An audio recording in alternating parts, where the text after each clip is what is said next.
What if you could obtain lifetime wealth? In fact, what is lifetime wealth? That's what we're going to discuss today. Are you interested in property investing, success or money?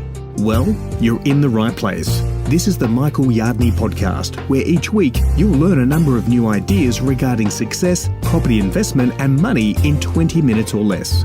Our show is brought to you by Metropole, who specialise in helping you grow, protect and pass on your wealth through strategic property advice. Now here's your host, Michael Yardney, who has once again been voted Australia's leading property investment advisor. That's the fourth time he's won a similar award in the last 6 years.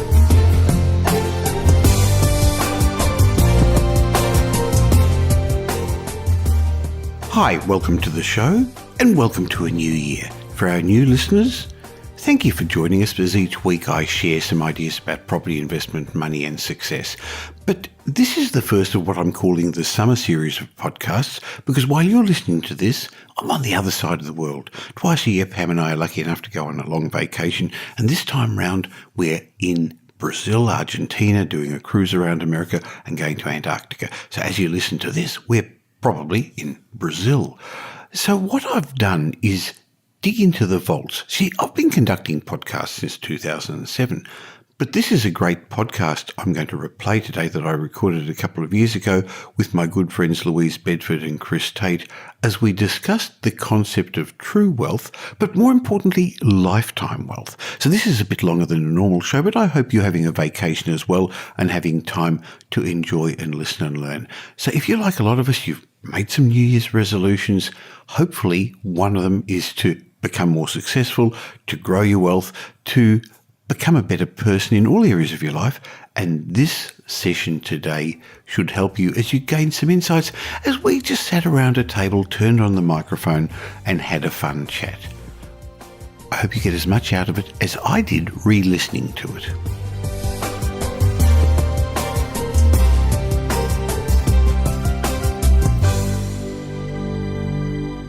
I've heard it said that wealth isn't about how much money you have, it's about what you'd be left with if you lost all of your money and how quickly you could build it up again.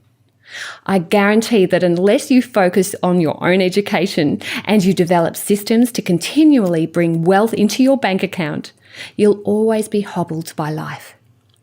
After a very in-depth conversation with my friends Tate and Michael Yardney about this topic, we thought we'd let you eavesdrop on our chat about this essential area. That's why we've decided to hit the record button and produce this resource for you, so that you can shift your wealth thermostat in the right direction and develop true wealth, not only for you, but also wealth that can be your legacy. You see, because I'm a best-selling author of books on the share market, and I have been since the late 90s, I'm often sent emails by parents or interested adults asking how they can pass on the legacy of effective wealth habits to benefit the next generation. I'm Louise Bedford, and I feel this is of such valuable information for you right now. If we look at the big picture here, our overall goal should be to create lifetime wealth for ourselves and the ones we love and choose to help.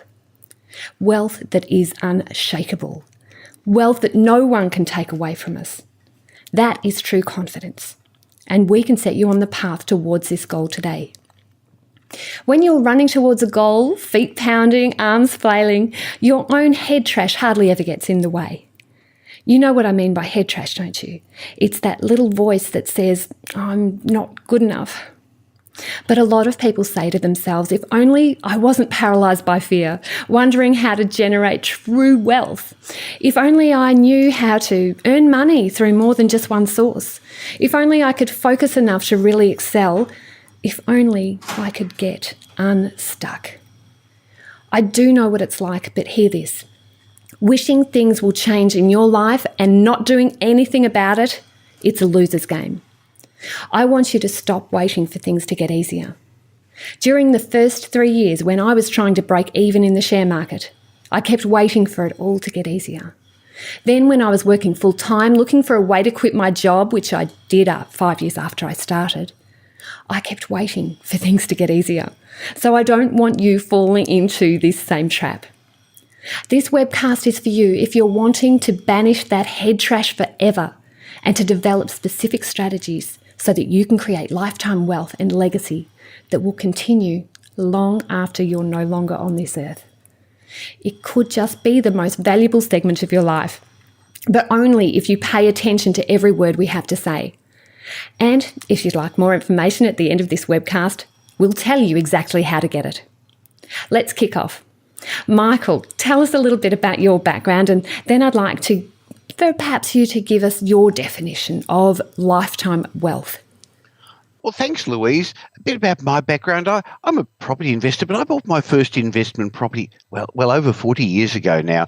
And along the way, I've made lots of mistakes. But I've also learned the right way of doing things from my mentors, from my peers, from the successful investors I've worked with, and some of the mistakes I've seen others make. And so it's actually allowed me to build a very substantial cash machine, a property portfolio that gives me and my family the choices I want. It's allowed me to give back to the community. So I now spend a lot of my time writing, mentoring, training other people. I see it as part of my commitment to give back to the world. It's helped me a lot. I'm really keen to have a bit of a talk about the things that you're talking about lifetime wealth, because I wish they're the sort of lessons, Louise, I would have learned a long, long time ago.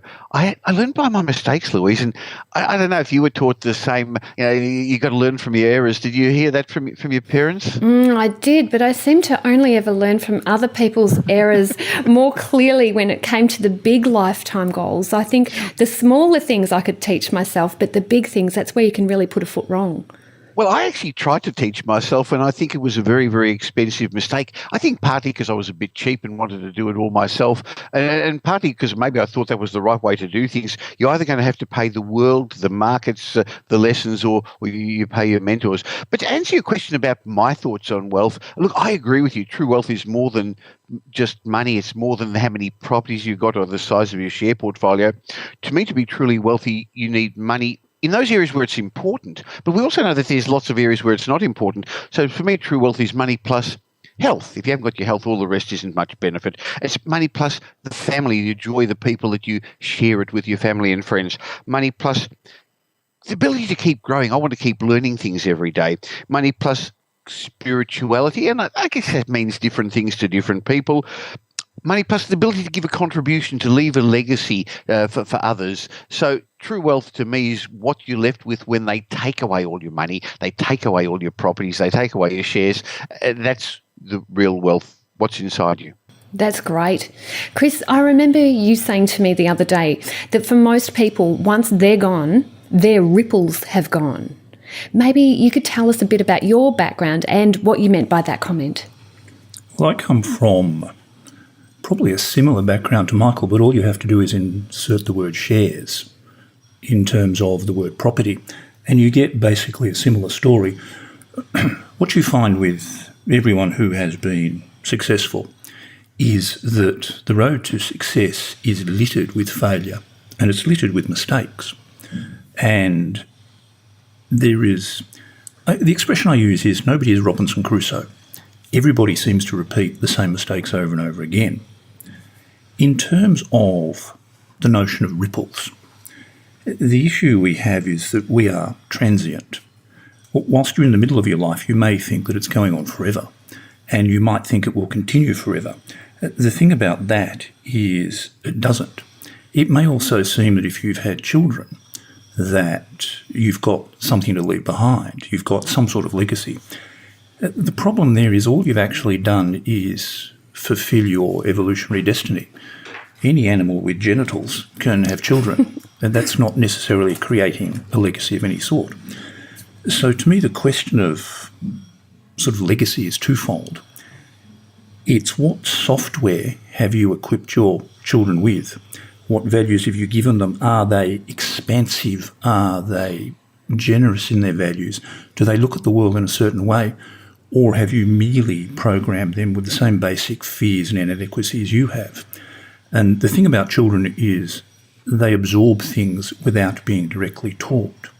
So if they see that you are fearful of life, if that you jump at shadows, if you have what we would call the incorrect money scripts, they will absorb that. The second part of legacy, or leaving a ripple, is something Michael touched on. And that is simply, is there something outside of you and your children that carries on after you've gone? What impact have you made upon others? I do think wealth helps us become more self-actualised though, because you have your basic needs looked after. So that's when you can do some more deep thinking. And based on what we're told by futurists, most people will experience 3 to 7 complete career changes throughout their lifetime. So that involves complete retraining so that they can get back up to speed. I mean, I've been an example of that. I did have a career in the corporate arena, but I suffered a health issue, which meant I couldn't move my arms for 3 years. And of course, in the corporate arena, they don't want you if you can't move your arms. So I had to consider share trading as being my choice. I was already trading as I went along with my corporate side, but it certainly became much more important. During these times of retraining, usually people's income goes down to absolutely nothing. And that's why it's essential not only to specialise in your career skills, but also to develop expertise in non-related areas to tide you over in these lean times, like learning to trade or learning to invest in property. So, Michael, I'm curious to hear your views on this. You once told me that retirement is a middle-class concept and that most people never seek to alter their financial thermostat. Tell me more about this. I really want to hear your views about why people have trouble accumulating enough lifetime wealth to create a legacy. Gee, there's a few good questions in there, Louise. So first of all, retirement is a middle-class concept. What we do at Metropole is we sit down with clients and we work out where they are, where they want to head, and then we help implement a property strategy to get them there. And when we ask people, well, what is it that you want? What's the end game? Louise, very few people actually say retirement. Why I said retirement's a middle-class concept is because it's the workers, it's really maybe more a blue-collar concept who actually work 5 days a week just to have a weekend, and they work 50, 40 years of their life to get into retirement. For most people that I see, for wealthy people, truly wealthy people, they see it as their obligation to earn more, to make more money, to give a contribution, to have a legacy. So if your purpose for getting money is for security or to prove yourself or for anger, because you're angry and cross of your childhood, you're never going to become wealthy. And so this leads into maybe the second thing that you asked me a little bit about the financial thermostat. Louise, I don't know if you've heard it said, I've often thought that if you took all the money in the world and divided equally, it'd certainly be back in the same pockets again, wouldn't it? That's right. However, most people don't get to the next level because they complain about the tax system or the world or how the share market's going or the property cycle. So I learned a long time ago from my mentors that to have more, you can have more because you can become more. The other side of the coin, of course, is unless you change how you are, how you think, what you do, you'll always have what you've got. So all this share stuff, the property stuff, it's good, but it won't do it enough for you to become more, to have more, whether it's wealth, security, more comfort in your life. You actually have to change. And I think one of the things you have to change is not your knowledge, because there's people who are smarter in the share market than some of us, and there's people who know more about property and research than I do, but they don't get to the point of having the true wealth that we talked about a while ago because of the way their financial thermostat is. What I mean by that, Louise, is we weren't born knowing how to do money, and so we learned a level of comfort about money, about wealth, about riches from our parents, from our culture, from our experiences when we were young, things we heard, things we saw, things we experienced. But interestingly, I think most people accept the rich keep getting richer, and that's because their thermostat is set for higher. If you think about it, what's Donald Trump's thermostat set for? It's set for billions. If he was a millionaire, he'd feel poor. But a question I'll often ask people at seminars is, what's the average Australian's thermostat set for? And then I actually push their buttons a bit because I say, guys, what do you think your thermostat's set for? Would you like to know? And they all say yes. And I say, your thermostat's set for what you've already got. And then they say, that's not fair, Michael. I actually would be, if I had a good job, I'd actually do better. I could buy my properties or I could invest in shares. But I've got a lousy job, so I can't. I haven't got the finance for it. If that's your philosophy, if you're destined to stay where you are, some people say, look, if I had lots of money, I could actually be generous. I could give to charity. But I don't have much, so I can't be generous. So what I'm suggesting is you actually have to change. It won't change until you change. However, when you throw away the blame, when you stop blaming others, when you become more yourself, when you upgrade your thermostat, and I know that's a lot about what your mentoring program's about, Louise and Chris. I know it's what my mentorship program's about, and it's in particular what our upcoming wealth retreat's about. The difference is when you change, when you upgrade your thermostat, everything else starts to change around you. But I've found, Louise, that there's obstacles for people. The people seem to have obstacles in their track to get there. I think you're so right. Those obstacles can just seem so big. One of the ones I think some of our traders face, and I'm sure your property investors face as well, is the imposter syndrome. Now, if you haven't heard about that, for everybody listening, basically what it is when you've achieved success, all of a sudden you feel that that success is undeserved. Now, I've been in touch with Pauline Rose Clance. She was the one who originally coined that phrase with Suzanne Imes back in the 70s, but it has gathered a lot of momentum now. Those afflicted think that whatever they've done, whatever success they've achieved, it's not because of their own abilities, and it can be debilitating. It's men and women too. They think that they're going to be exposed for being a fraud, and they think that their success is due to good luck. And that can be absolutely stymieing on future growth. When I see people in our mentor program afflicted with this, it's almost like they work so hard, but then all of a sudden they quit. They self-sabotage because they go, well, I'll never be able to do it. It's something that I'm not worthy of. Other people are more intelligent than I am. I can't possibly extend myself in that way. So I think some of these things are about self-awareness. And in some ways, I think a lot of traders and a lot of investors white ant their own future. It's in their head, and they've actually sabotaged themselves along the way. Louise, do you think there's an element of guilt there as well? Sometimes there is, but sometimes it's because they have those voices going through their mind that set that financial thermostat in the first place. That's what I'm saying. Yeah. They think, I don't deserve it. And rich people are filthy rich, dirty money. You can't, all those expressions we heard. What's the story about the camel and the eye and the needle and all that sort of stuff? That's right. So I see exactly the same in the people I come across every day, Louise. I think sometimes people don't understand the importance of working on themselves to be able to overcome some of these issues. And that's one thing that I know we all share as a value between the three of us. I'd be interested in hearing your views on this too, Chris. The issue is one of software. It's not the tool that makes the person successful. In our mentoring program, we frequently hear people say, well, I must trade foreign exchange to be successful. I have to trade options to be successful. And I've certain that Michael's heard people say, well, to be successful in property, I must do developments. I can't do renovations. I can't just buy a house. And they believe that the tool has something to do with their success, when what actually is powering their success is actually their software.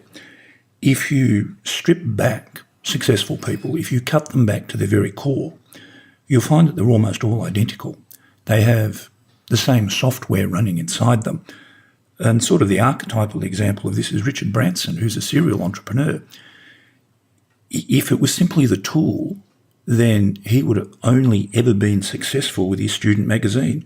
He wouldn't have bought a record store, then a nightclub, then an airline, then a mobile phone company, and now space tourism. The vehicle is always changing, but the individual who drives the vehicle stays the same.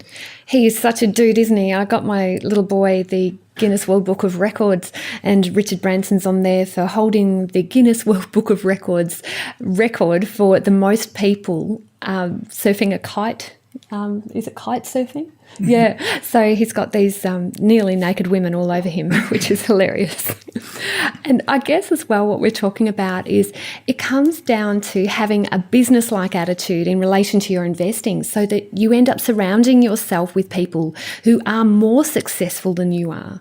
And some masterminds do get together, but if you are the king of that mastermind and you're earning the most, hey, you're on an ego trip and a half. It's not where you need to be. You need to be pushing yourself and challenged. I love it that for the past 4 years, we've all been hanging out, the three of us, in this like nearly secret society. And frankly, Michael, I know you've been quite vocal about it, but Chris and I have barely ever mentioned this to any of our traders. So it might come as a bit of a surprise to them. But your wealth retreat that we are now going to be partners with you, it's just magic. It is fantastic. It's a successful group of entrepreneurs and traders and property investors, and we meet once a year.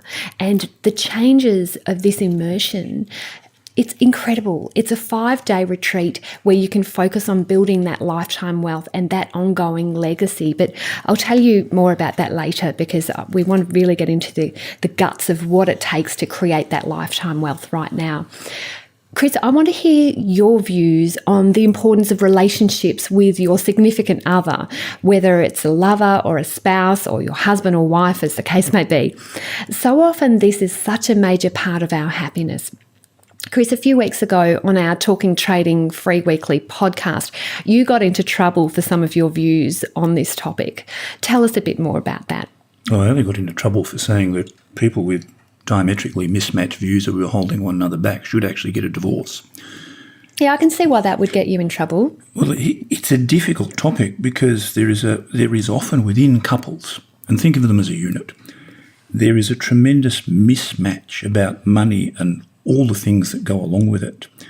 And this disconnect, this sort of juxtaposition between two opposing sets of views can be as simple as one thinks about money and the other doesn't, or it could be that they're diametrically opposed in that one thinks money is expansive and gives you the capacity to do things, where the other one has been brought up thinking that money is evil and that only people who have done something illegal or wrong are wealthy.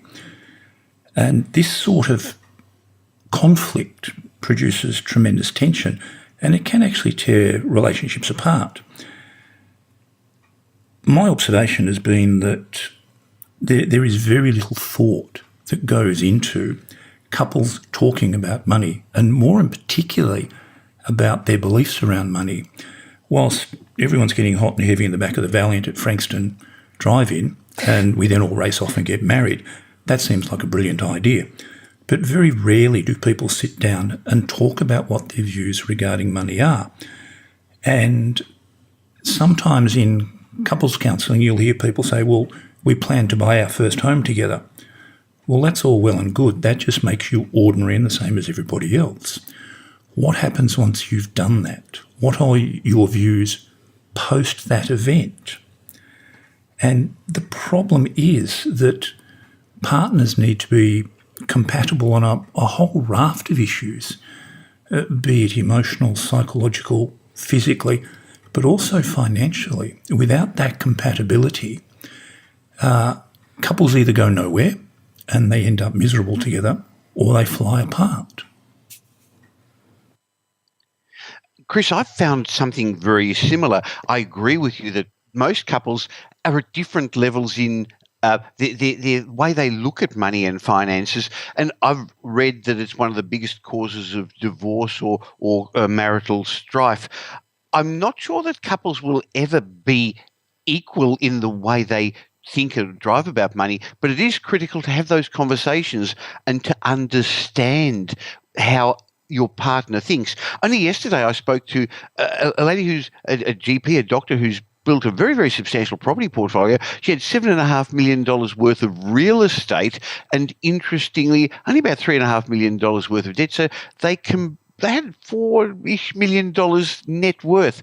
But interestingly, she didn't feel wealthy. She drove a small car. Her husband doesn't like cars, was his answer, and so he actually drove a beat-up old car. They were still working hard. This goes to the fact that they've been fortunate because they're both doctors in their profession to be able to build up some assets, but they're not able to enjoy it or to pass it on to their kids. And some of the messages they're talking to their kids about, that they're giving verbally and non-verbally, are probably negative messages as well about their wealth. So I actually think it is important for couples to talk about it and at least come to an understanding of why you've got the attitudes you've got about money. And that's one of the reasons I love it when at Wealth Retreat people bring their significant others, their spouses. Many bring their business partners, and that's important to be on the same wavelength. But also for couples I fully agree, it's important to help your couples, your life partner, and also that will send a much, much better message to your kids, won't it? Yeah, cohesive. Absolutely. I do think, though, if you're the one with the vision for your family, you have to be really careful that you don't lower that vision to the lowest common denominator, because it's very easy to fatigue when you're the one striving if you're not getting that family support. That's really why I like training couples together, if possible, because then you're not having that burden placed on the one who is the striver, so to speak. It's also important, Louise, to have, as you mentioned before, your mastermind group so that you can actually hang around with other people who think similarly to you to show you that the way you're thinking isn't wrong. People who are actually going to push you further rather than pull you down. And to give you strategies, like one of the things that I have trouble with in past tense is that if I was interrupted mid-trade, I turned into some sort of feral crazy beast, and I'm just like, rah. Usually I'm quite a peaceful person to live with, but on those particular occasions I just was not, because it was standing between me and the money. So to be able to have just a specific discussion with my husband about that one issue has soothed a lot of marital complications, shall we say. I want to talk about children because that's something that is really important to me, passing on wealth knowledge to the next generation. Often people can't pass down their job skills or their business to their children, but luckily we can pass down a property portfolio or a share market portfolio. And it's another way that wealth can be kept within families. One of my darling friends, his father is currently, unfortunately, his days are numbered. He's in the process of dying. And to see what this great man has done in terms of wealth, I remember in my 20s, he said to me, Louise, the only way that you'll be able to create a legacy is to make sure you have the skills and to keep wealth within your family and to pass on your views. And along with you, Michael, he has been a massive influencer of mine, and his ripples will just continue to go on after he has gone. Michael, I'd love to hear your views on this. Well, Louise, in the old days, I guess people used to pass their trades on. You were a blacksmith, so your son became a blacksmith, you apprenticed them, and that's how you passed it on. Today, as you correctly say, that's not the case. In fact, as you said, a lot of people change their careers along the way anyway. So what can you pass on to your kids? And one element of it is your property portfolio or your share portfolio. But I think it's a lot more than that. It's not what you leave your kids, it's what you leave in your kids that, in my mind, is important, by teaching by example. Oh, I like that, Michael. It's not what you leave your kids, it's what you leave in your kids. Very much so. Don't you think the conversation around Richard Branson's kitchen table would be much different to what you experienced with your family, Chris, and my family when they were sort of struggling month to month to make ends meet? And so they're the sort of things that have, I guess, still affect a lot of Australians. We learn most of what we learn about money from our parents. It's things we heard. Interesting, it's also things we didn't hear, but things that were not spoken about. So what did your parents talk about money, or your peer group, or your culture, or your religion? What did you see at home? I saw arguments and fights every month when the budget didn't meet. What did you experience? Money actually didn't have good experiences for me, and that's why I probably spent the first half of my life chasing money for all the wrong reasons. And if you chase money to make you feel more secure or comfortable, or to get rid of the anger, or to prove a point.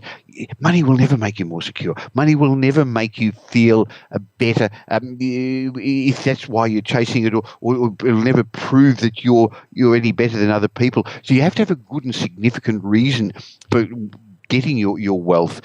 I think a lot of people don't realise that as they get older, they become more and more like their parents. Have you noticed that, Louise? Oh my gosh, yes. Not school, if you think about it, you ask, but have you noticed how your partner becomes more like their parents? And at a school reunion, sometimes it's very hard to differentiate between who you went to school with and your memory of their parent. That's really interesting, isn't it? So therefore, one of the reasons I've always had the intention of keeping changing, keeping growing, keeping upgrading my financial thermostat is I got rid of all those bad. Well, maybe I should put it slightly differently. I used to drive around with one foot on the accelerator and one on the brake. So I was actually going forward doing stuff, but I was doing a whole lot of things that were sabotaging myself as well. And I did a really, really good job at that about 20 years ago. So the concept really is to get rid of those non-productive, those beliefs that actually hold you back, that stop you moving forward, and replacing them with empowering beliefs. And that's done. You can't do it on your own. You actually can't just sit there on the couch and do affirmations and think good things and it will happen. That's what they say in The Secret. It doesn't really work like that. So what you need to do is have the right environment with the right exercises.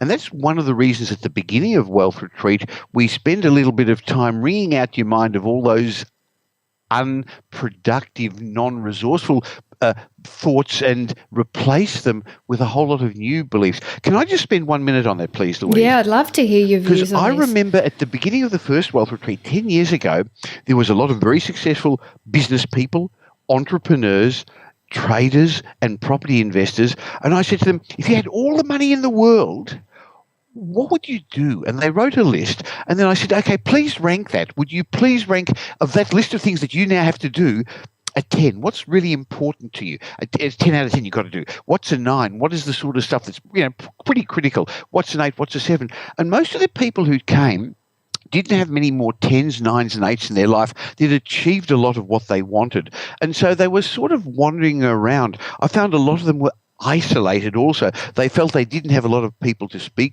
with about their successes or their challenges. So they hadn't reset their goals? Well, they hadn't, but they were coasting, and that was the trouble. So what we did was go through some specific exercises, and it did not just have to do with money or shares or property, but it actually had to do in all areas of their life. And then when we gave them these, they had a whole lot of 10s and 9s that they had to achieve. And you know what, Louise, and I know you've experienced it, and Chris, you've experienced it as well, a lot of them were around legacy. A lot of them were around contribution. Some very, very big ones, benefactory ones, and other ones just with regard to the family and their kids and grandkids. But it then gave them a whole new purpose, a new meaning for growing their share portfolio, for growing their property portfolio, for trading better, for investing better. In fact, it became their obligation to do it.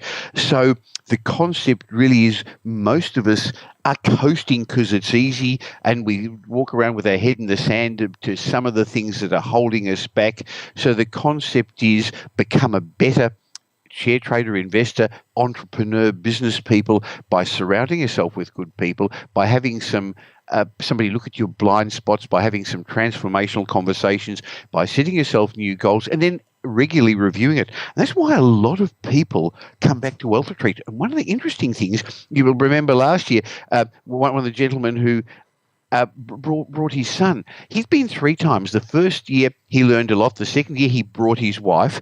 This time last year, he actually rang me up and he said, "Oh, Louise and I are in Melbourne. Can we catch up for dinner with you and Pam?" And I know he was from Queensland, so we went out for dinner. I said, "What are you doing down in Melbourne, mate?" And he said, "Remember last year at Wealth Retreat, I said, next year for my 50th birthday, I'm going to get a Maserati. I'm down here to pick up my Maserati. And he was, and he drove it there. And remember, it was in the car park underneath there at the hotel. But first year he brought his wife. Next year he brought his son. How do you get your kids involved? How do you get them involved in the property market and the share market? Louise, what are your thoughts on that? How do you, well, I mean, one is when they're old enough and they're adults, you can bring them to wealth retreat. But I think it's got to start much earlier than that. I do too. I think there's some critical ages that we're looking at here. Certainly if you've got children or grandchildren, that is something that I think a lot of people don't even consider. I have two children who, of course, both of you have met.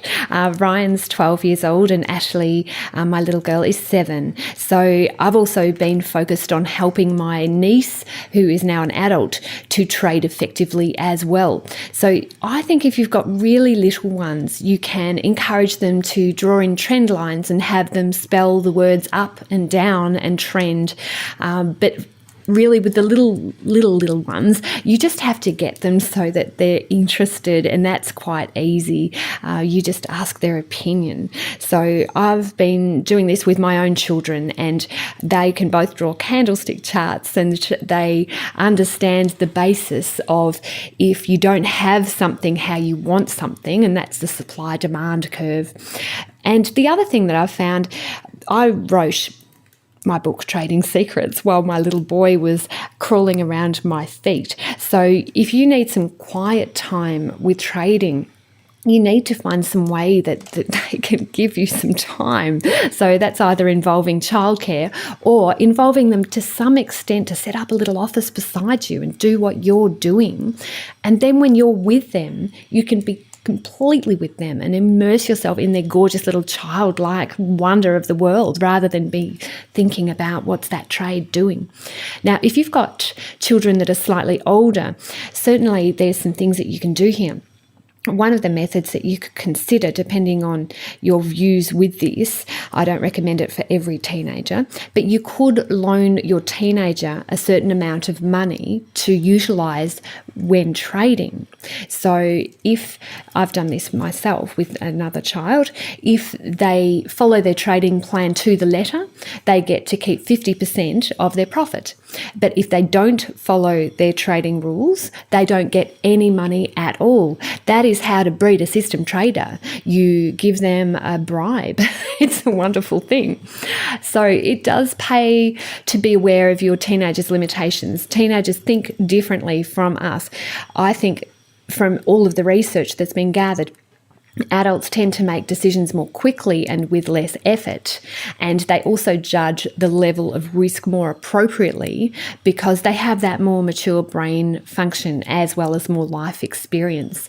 So definitely take this into account when you're trying to pique your teenagers' interest with the share market. One of the things that you could get the school to do is to get the school to be involved with the Australian Stock Exchange School Share Market Competition. You can see asx.com.au for further details on that. Now, one of the things that I definitely feel is important is that we out-earn the usual public. Now, I know this is controversial, and I know some people will have just gone, that sounds hideous to say it in those terms, but I can tell you, rich people are thinking like that all the time. One of the reasons is there's a study that was by 17,200 babies born in April 1970, and it looked at them over time. Now, it ends up with the parents who earned more money actually have children with higher IQs. Now, I know it sounds repulsive, I get it, but crikey bejeebies, there is something to this. It's Louise, if I could quickly interrupt, yeah. It shouldn't sound repulsive. It shouldn't, does, but people do think that way. That we learned about as a parent that rich people, filthy rich. To rich people, it doesn't sound repulsive at all. No, and actually we like the competition with each other. There are some things that richer people think that other people who do not have the money just do not think. It's creating a ripple effect that spreads beyond your own generation. And if it can directly affect the IQ of your own children, holy cow, that is why you should do this. You should actually aim to out-earn the majority of your counterparts. Chris, what are your views on this? There was a bit of a sigh from the corner over there. Oh, not really. I'm a sort of a semi-student of looking at the notion of IQ and talent. In fact, talent in general. People often say that talent is overrated. It's not, according to the data. The best start you can give your children is, in terms of, let's talk about basic programming, the basic bits and pieces that make them up, is, whilst you can't make them smarter, you can't do that. But by the notion of socioeconomic status and the decisions you make, you can produce smarter children.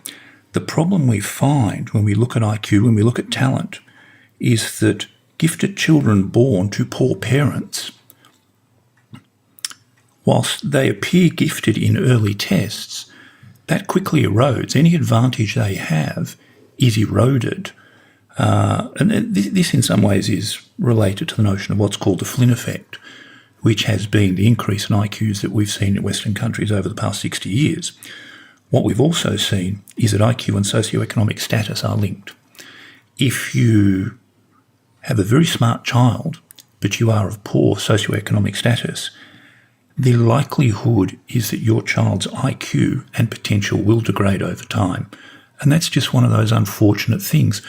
I know it's, as you said, it's one of those things that sounds uncomfortable, but the problem with science is that it is unyielding and it does make people uncomfortable.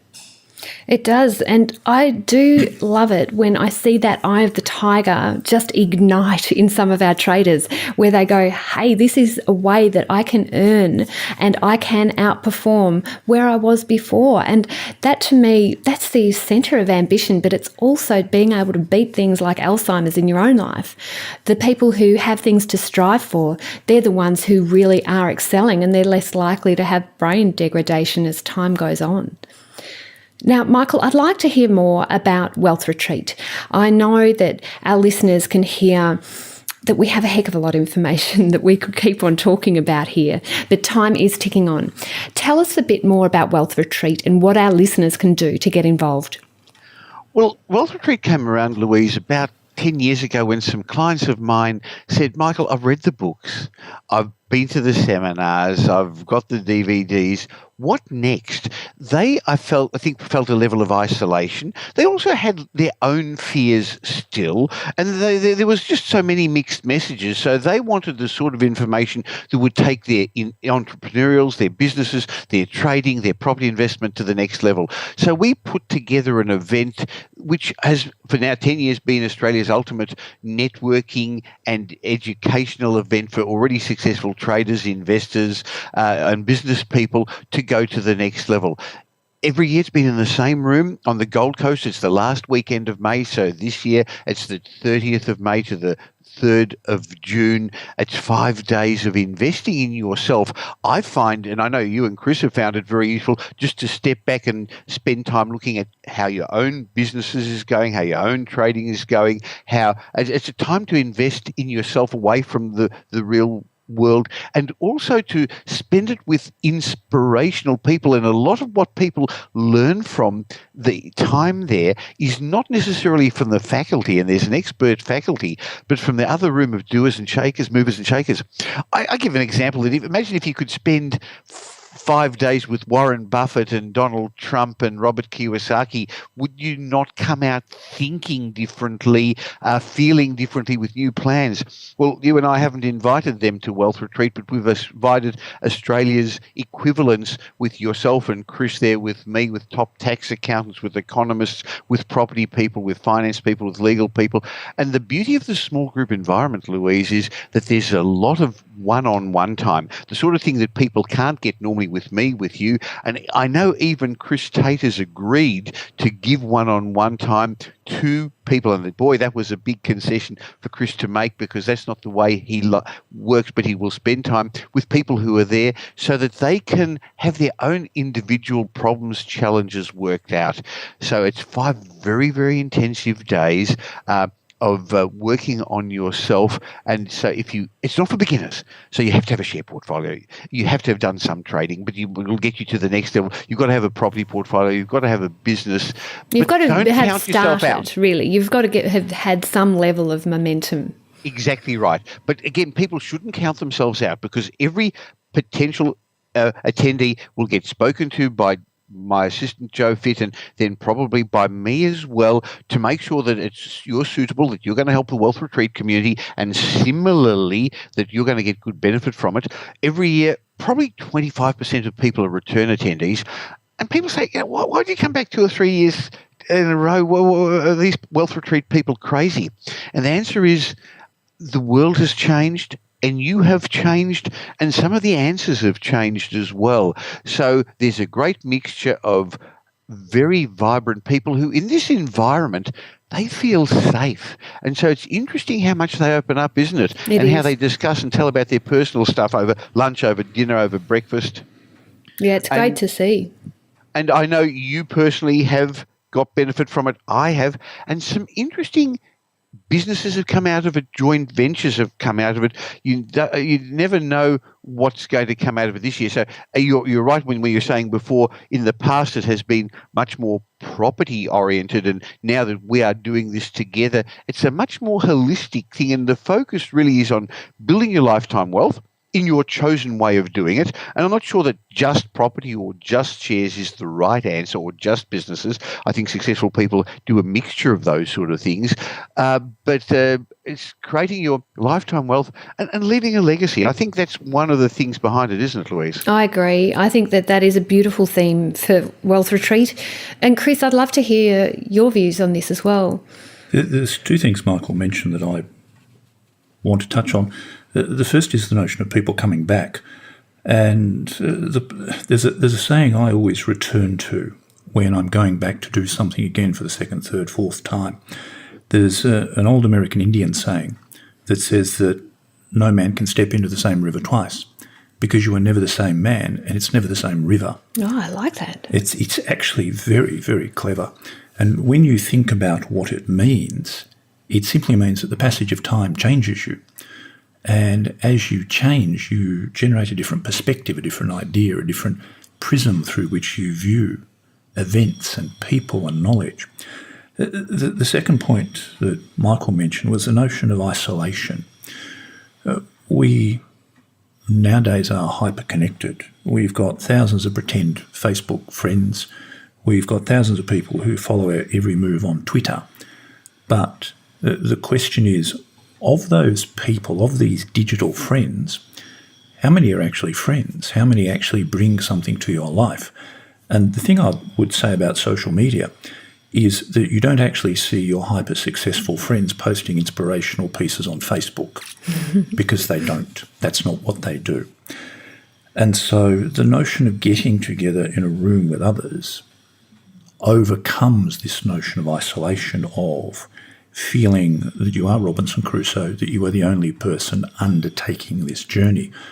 And it's intriguing. When I listen to interviews with very successful traders in the US, very successful hedge fund managers, they're often asked about what their daily routine is.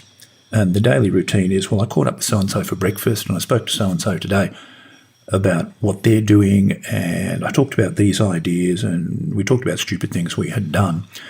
And they're talking about other hedge fund managers. They're talking about people who you would think they're in competition with, but they're not for some reason. They get together as peers, mastermind groups. Medicos get together at conferences in exotic locations that they use as a tax dodge. Lawyers do the same thing. It is getting together with people who are the same. Because the unfortunate thing about being an entrepreneur is that 99% of the people you meet are not entrepreneurs. They're people who are stuck in a job. They're stuck in a rut. They're doing the same thing 9 to 5 every day. They wait for the weekend. I hate weekends because it means markets are shut, and the people I would normally do things with also hate weekends too, because they're an artificial impost. They're an artefact of the way we view time and the way we view the world. Once you find people that you can share things with, people who are like-minded, part of that isolation begins to evaporate. It begins to disappear. So at this stage, for the people listening to this webcast, we just want to gauge whether you're interested in joining us. If you have an inkling that this event might have come around at the right time for you and you're in a position where you're looking to create lifetime wealth, you need to learn more. What you need to do is register your expression of interest at wealthretreat.com.au. So just that website again, wealthretreat.com.au. It is no accident that you've listened to this webcast. You can sense that you're in the right place and this feels like home. You can see a good idea and you jump on it. You know that you're destined for more in this life than you're currently achieving, and I'd be privileged to be right beside you so that I can join you every step of the way. If you want to take your wealth and investments to the next level, this is the event for you. Any last words, Michael and Chris? Well, Louise, one of the things I think you should look at is how other people used the 5 days to change their lives. And I know there are a lot of people who came along to Wealth Retreat in previous years who actually made the decision to, I'm actually going to do the second half of my life different to the first. And many gave up their day jobs over a period of time. Some were in the position to do it straight away, but others actually set themselves some timelines and said, okay, at the end of this year, I'm going to give up my day job and I'm actually going to be trading full time. And there were others who've given it up to do their property full time. And others have actually just written a book because that's what they wanted to do. And interesting, in that room, there were 5 authors who were published authors who gave them the ability to do that.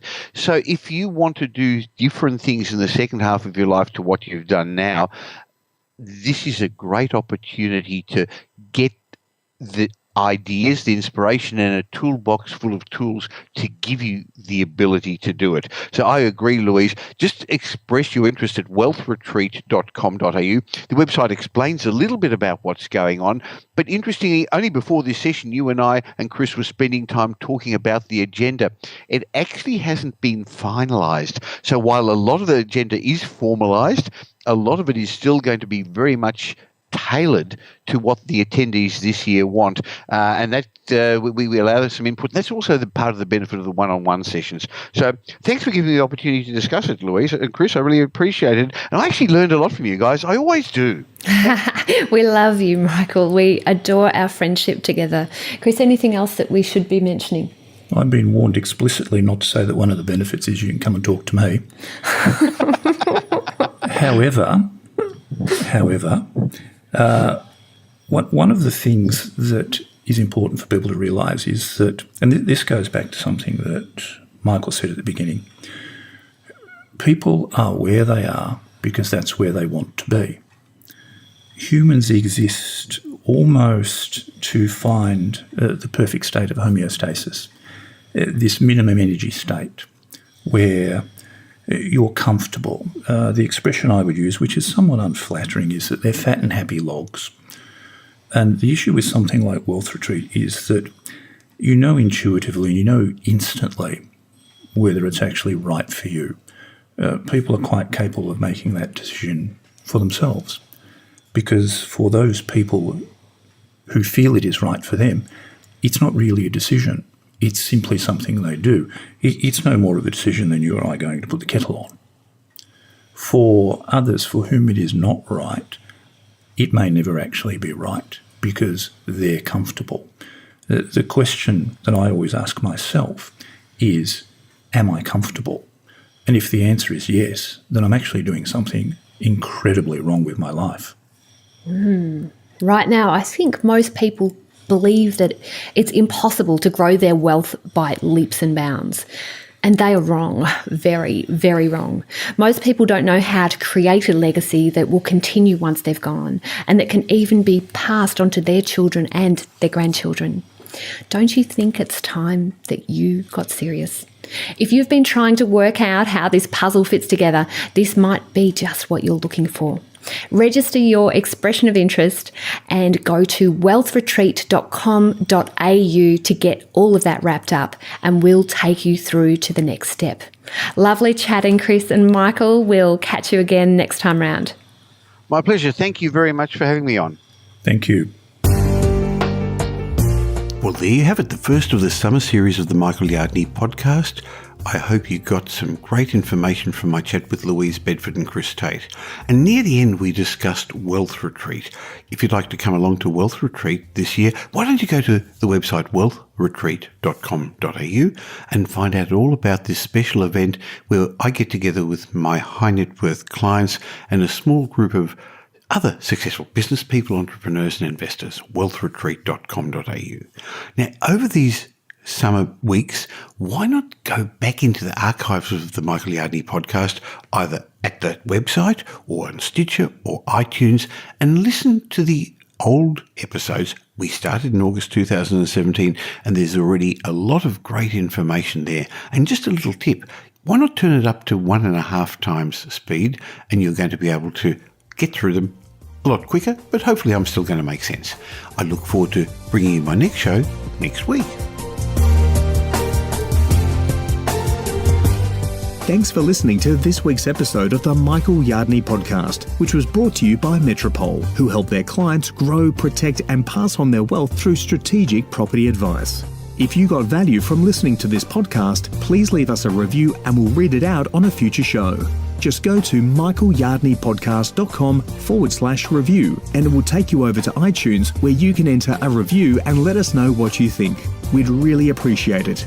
If you don't already subscribe on iTunes or on your Android phone, you'll find us there as Michael Yardney Podcast. If you'd like to gain instant access to the show notes or a transcript of the show, head across to michaelyardneypodcast.com.